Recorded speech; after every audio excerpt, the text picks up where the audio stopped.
Well, good morning. Bonjour. I'm in Canada, I have to say bonjour. Thank you very much for the invitation to be here today. Thank you to the Canadian Council for International Cooperation and the Canadian Association of International Development Professionals. And in particular, I want to thank Julia Sanchez for all her effort in making possible that I'm here today. I want to also thank Verna McGregor for her very inspiring words. And I want to say that it's really a pleasure to share the panel also with Jonathan Sass and have this discussion in terms of what is going on in Canada and in Latin America regarding inequality. For us, for ICLAC, it's also a great honor to be here and have the possibility of talking about inequality, which is at the heart of what ICLAC's work has been in the past years, and also have the possibility of having a discussion with people that are so knowledgeable and so committed to development. What I'm thinking of doing right now, I have a few slides, and the purpose of the slides is to show our thinking about inequality, where the region is, where is it coming from, and what lies ahead. So the ICLAC proposal regarding inequality, for close to a decade now, ICLAC has sought to put equality at the center of development and the discussion in development. We believe that equality must be the driving force for development. We understand equality not only as equality of resources, in other words, not only as a better income distribution, but equality for us, we think, should be understood as the possibility and a full exercise of citizenship, as a possibility of full entitlement to rights. And we treat equality, as I said before, as the goal. Structural change will be the means, and I'm going to explain that later, to achieve equality. And how we're going to do it, or how it can be done, is through policy making and the art of politics. Julia was mentioning about the work of ICLAC, and the work of ICLAC can be summarized in what we call the trilogy of equality.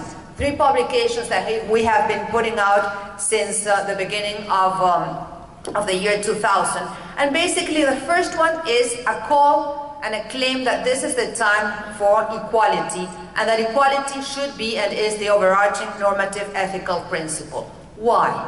Why? Simply because, as we all know, Latin America and the Caribbean has the shameful distinction of being the most unequal region in the world, despite the fact that in the past years, inequality has dropped in many countries at a time when equality was worsening in the other regions of the world. But despite those successes, inequalities in the region is still extremely unequal.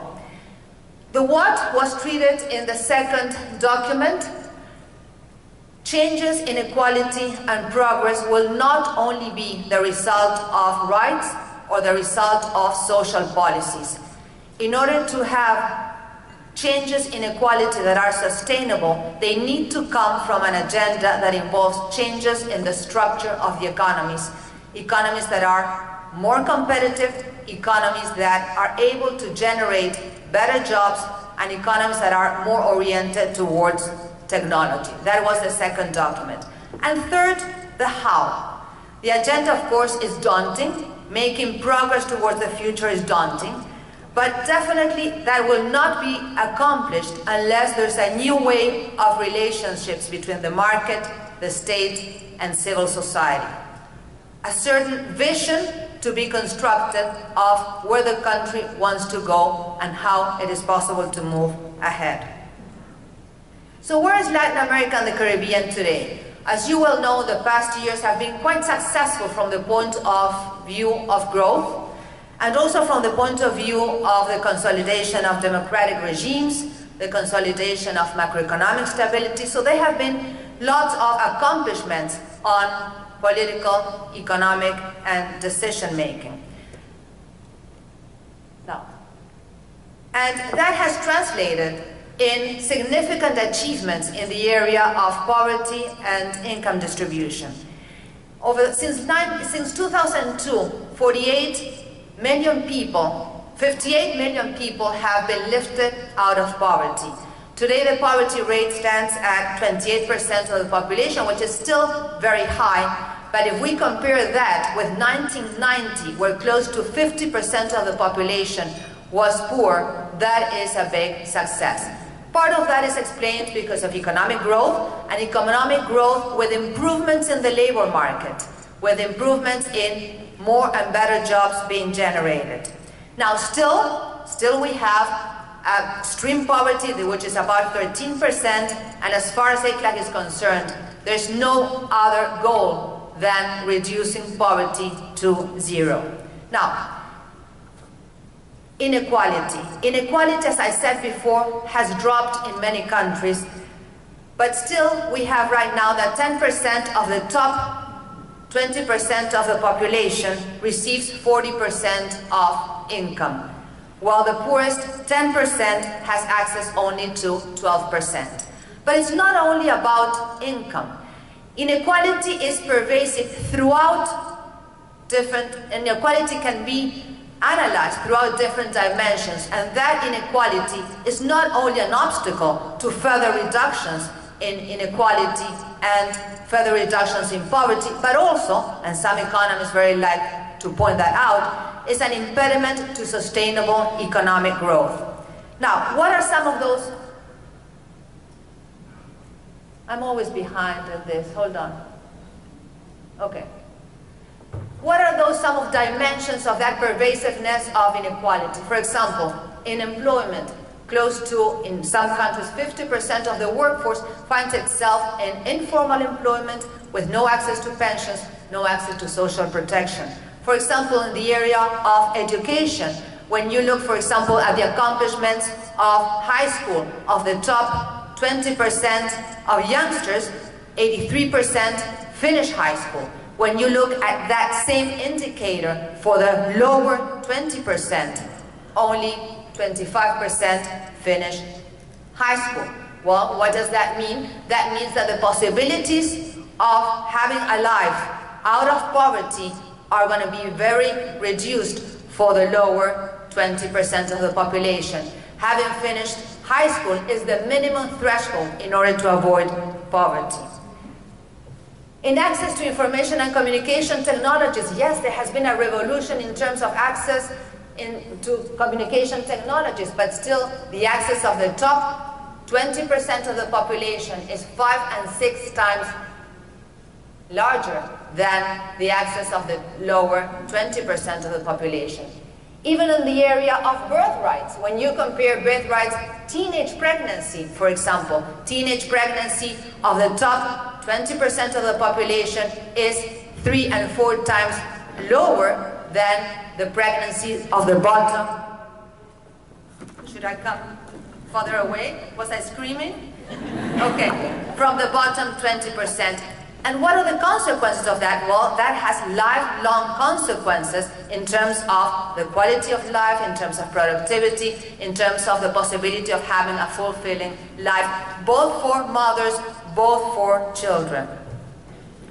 Other type of inequalities in residential, in access, even in the way people can have access to security and safety. If you are on the top 20% of the population and your public services regarding safety are not adequate, well, you hire a private guard.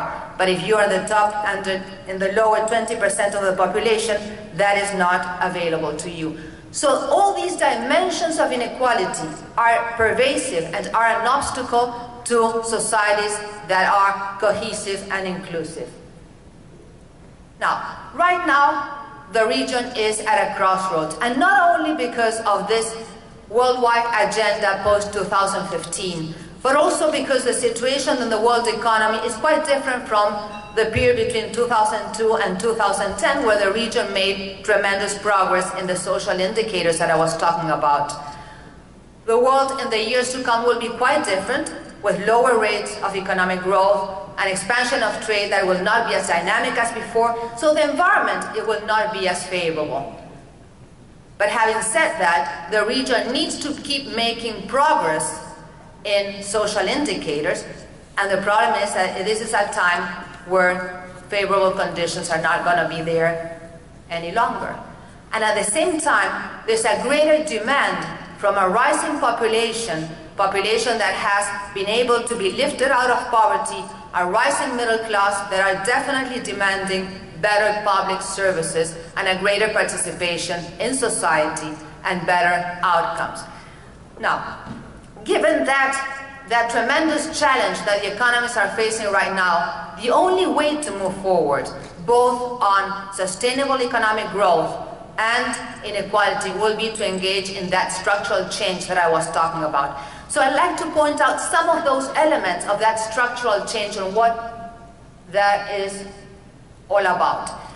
And I'm going to show just a few aspects of why the economies of Latin America need to undergo through that structural change in order to be more conducive to equality. First, investment. The investment that takes place in the economy is not conducive to development.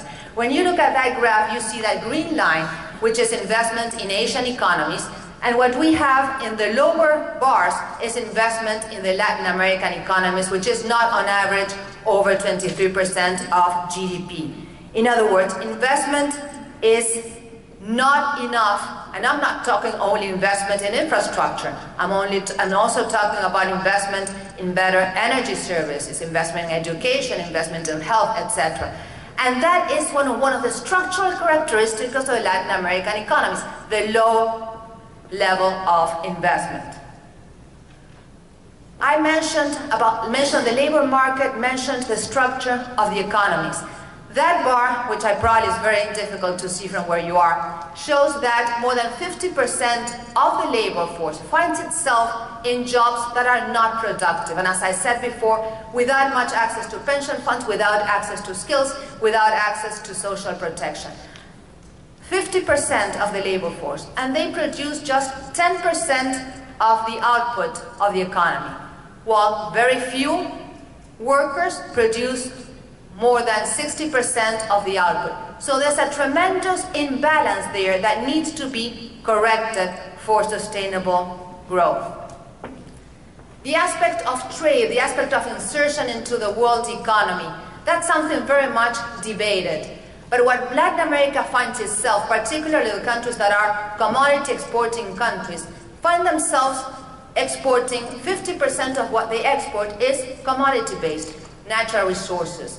And I'm not saying that that is bad in and of itself, but in order for the economies to grow, you need to diversify, you need to add more value added to your exports. And the economies have not been able to undergo that structural change to sectors that will incorporate more technology, and thus sectors that will be able to generate better jobs. The graph on the left shows once again the difference between Asia and Latin America. Asia has managed not only to increase the number of exports, but increase the percentage of exports that are technologically based with respect to the total exports. And that means that they have been able to generate much more than in the case of Latin America and the Caribbean, improvements in the labor market and demand for greater skills. That shows the comparison. I think I'm falling a little bit behind. That shows a comparison between Asia and Latin America in terms of economies that are investing in research and development. That's the biggest task. So finally, and I'd like to just end with a couple of comments on the social front and a couple of comments on how we're going to move forward.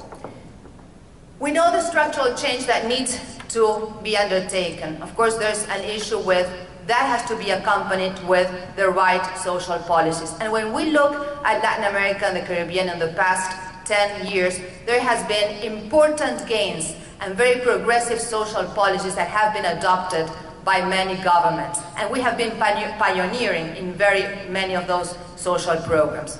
It's important to keep those social programs and keep social investment at a time when growth will be lower, and improve the quality of those social programs. And there's a lot of room to do that. But in order to do that as well, you need to mobilize domestic resources. And that's a buzzword that is present very much in the discussions of post-2015 agenda and financing for development. And there, the economies of Latin America and the Caribbean face a tremendous constraint. because the capacity of the economies to generate domestic resources is quite limited for a variety of reasons. One of them is the tax revenue and the type of spending that takes place. In terms of mobilization of domestic revenues, unless tax systems are changed, and there have been several reforms in the past years that have increased the efficiency of the tax systems but not the progressivity. Unless you deal with tax evasion, unless you deal with tax avoidance, and are able to generate greater revenues, you won't have the money to better spend. And the same with the type of spending, you need to work in that area.